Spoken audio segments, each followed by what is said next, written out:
అందరికీ నమస్కారం. రాష్ట్ర ప్రజలకి, శ్రేయోభిలాషులకి, ప్రతి ఒక్కళ్ళకి ఎంతసేపు డబ్బులు పంచడం కాదు, అభివృద్ధి కూడా ఉండాలి.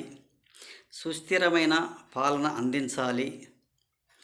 మరి విషయాకారం ఏంటంటే, చేసిన తప్పు ఇంతవరకు తెలుసుకోకపోవడం, అదే ఈ వైసీపీ మూర్ఖత్వము.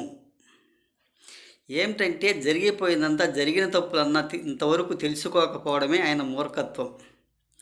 ఆయన మూర్ఖత్వమే ఆయనకు ఒక శాపంగా మారింది, ఒక శాపంగా మారిపోయింది. ఆ ప్రభుత్వం పతనమైపోయింది. ఎంతసేపు పథకాల గురించి కాదు, అభివృద్ధి గురించి చేయాలి. అభివృద్ధి చేయాలి. ఏనాడు కూడా ఆలోచించలేదు అభివృద్ధి గురించి. ఎంతసేపు చూసినా ఒక పథకాలు ఇచ్చాము, డబ్బులు పంచాము అని అంటూనే ఉంటాడు. కానీ ఒక అభివృద్ధి గురించి మాత్రం మాట్లాడే ప్రసక్తి లేదు. అందుకే చిత్తుగా ఓడిపోయాడు. వ్యవస్థలను సర్వనాశనం చేశాడు. జగన్ నోటి నుంచి పథకాల మాటే కానీ అభివృద్ధి అన్న మాట రానే రాదు. ఏ రోజు కూడా, ఎప్పుడు కూడా చెప్పడు. అభివృద్ధి చెయ్యని చేత కాదు, ఒక డబ్బులు పంచడం మాత్రం చెప్తాడు.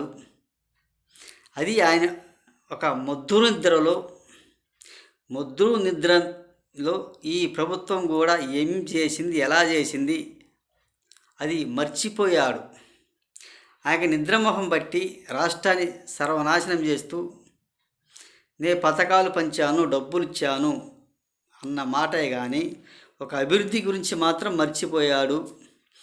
అతను ఎలా ఓడిపోయింది, రాష్ట్రం ఏ విధంగా చేసింది కూడా ఇంతవరకు తెలుసుకోకుండా, నేను చేసిన తప్పే కదా, నా పరిపాలన తప్పే కదా అని చెప్పడమే ఎంత మూర్ఖత్వం, ఎంత సైకోను ఒకసారి ఆలోచించండి రాష్ట్ర ప్రజలు అని తెలియజేస్తూ, ఈ జగన్మోహన్ రెడ్డి గారు ఇంతవరకు కూడా తెలుసుకోలేకపోయాడు. నా తప్పు కదని చెప్పలేకపోయాడు.